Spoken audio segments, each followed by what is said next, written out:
Alors, dans cette vidéo, nous allons apercevoir comment il est possible d'insérer des éléments graphiques dans un document texte. Donc, ce que j'entends par élément graphique, ça sera par exemple une photo, un organigramme, un graphique de type Excel.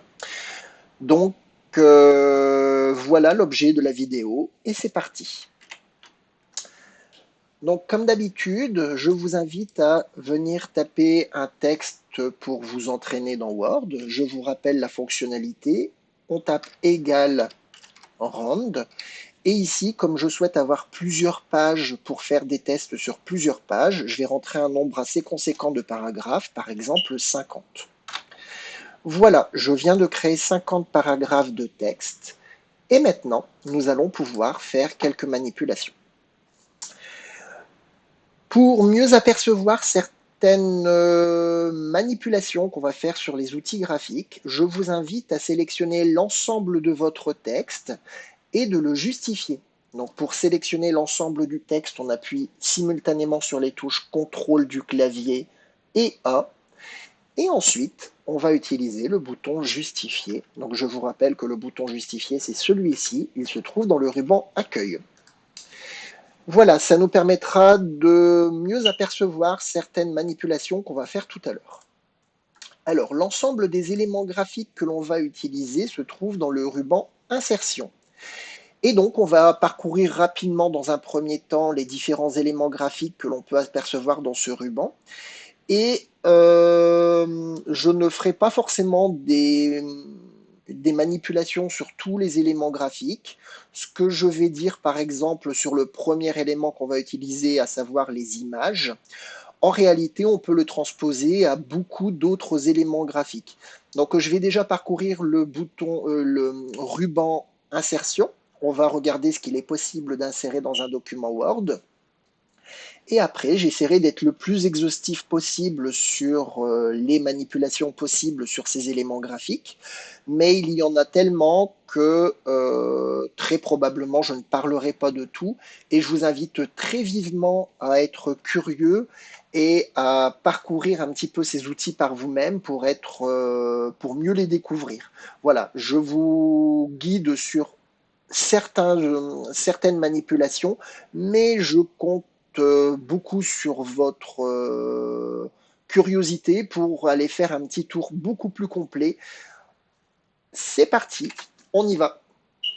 Alors, pour insérer, alors déjà on va parcourir les différents éléments graphiques que l'on trouve dans le ruban insertion. Donc on a image. Image, ça va servir à insérer une image que vous auriez dans votre ordinateur, que vous auriez récupéré d'Internet ou d'un appareil photo numérique ou de votre téléphone. Image en ligne, eh bien c'est la même chose que image, sauf que là le principe ça va être que Word va vous proposer de taper des mots-clés et c'est lui qui va aller chercher sur Internet, sur différentes plateformes, des images qui correspondent aux mots-clés que vous aurez donnés. C'est-à-dire que là, l'image, c'est pas vous qui la possédez, Word va vous aider à aller la chercher sur Internet. L'outil Form, c'est un outil qui est intéressant pour faire du dessin. Alors, en termes de dessin, on peut avoir des choses très simples. Par exemple, juste le fait de rajouter une bulle de parole sur une image avec un personnage, ça peut être fait avec l'outil Form. Et avec l'outil Form, on peut s'aventurer dans des choses plus compliquées, voire beaucoup plus compliquées, à savoir par exemple la création d'un logo ou alors carrément la création d'un plan, par exemple la réalisation d'un plan d'une salle en dessinant la salle et les objets qui la composent.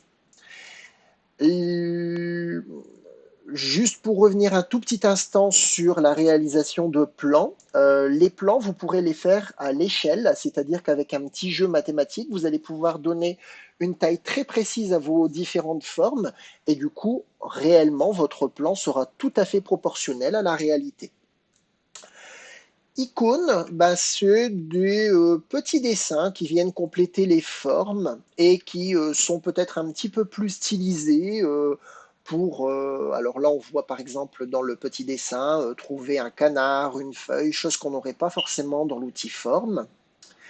Modèle 3D, ce sont des dessins en 3D qui vous permettront de pouvoir choisir la vue que vous souhaitez, de pouvoir faire pivoter les objets.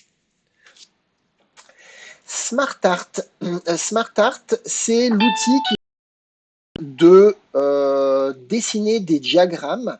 Alors, par exemple, un diagramme, ça peut vous servir à montrer les différentes tâches d'un travail à réaliser.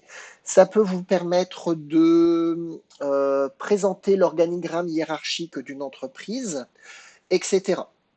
Graphique. L'outil graphique, c'est un outil qui va reprendre les fonctionnalités d'Excel pour vous permettre, à partir de chiffres, de réaliser des graphiques tels qu'on peut le faire donc dans Excel.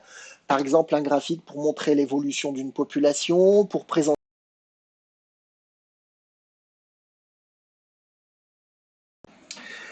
Capture. Capture, c'est un outil qui va vous permettre de sélectionner des objets dans votre écran et d'en faire comme une photographie.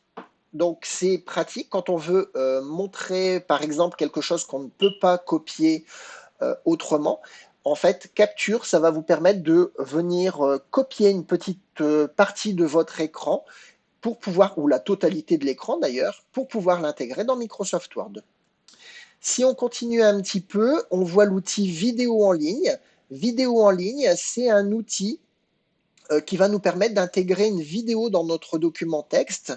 Bien entendu, ici, ça veut dire que notre document se destine plutôt à être visionné sur ordinateur. Et si vous l'imprimez, bien entendu, vous perdez tout intérêt de la vidéo. Si on continue un petit peu plus loin, on a l'outil zone de texte. L'outil zone de texte, c'est un outil qu'on peut d'ailleurs trouver aussi dans Forme, ici. Donc l'outil zone de texte, c'est la possibilité d'insérer un rectangle dans lequel on va venir positionner du texte après.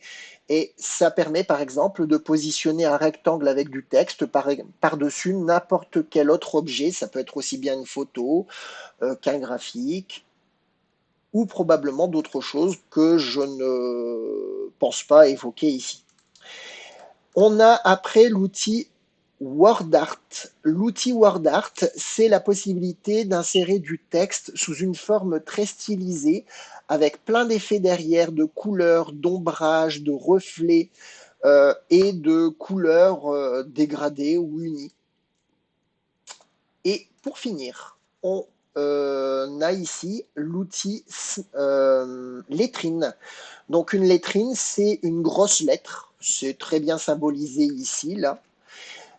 C'est une grosse lettre qui va permettre de commencer par exemple un chapitre. Donc il n'y a pas énormément de choses à raconter dessus. C'est plutôt simple à utiliser. Je ne suis pas persuadé qu'on l'évoquera plus tard dans la vidéo. Je vous laisse aller voir. Et encore une fois, votre curiosité est très importante. Je ne penserai pas forcément à vous raconter absolument tout sur les objets graphiques. Il y a énormément de choses à raconter. N'hésitez pas à être curieux pour pouvoir faire par vous-même certaines découvertes.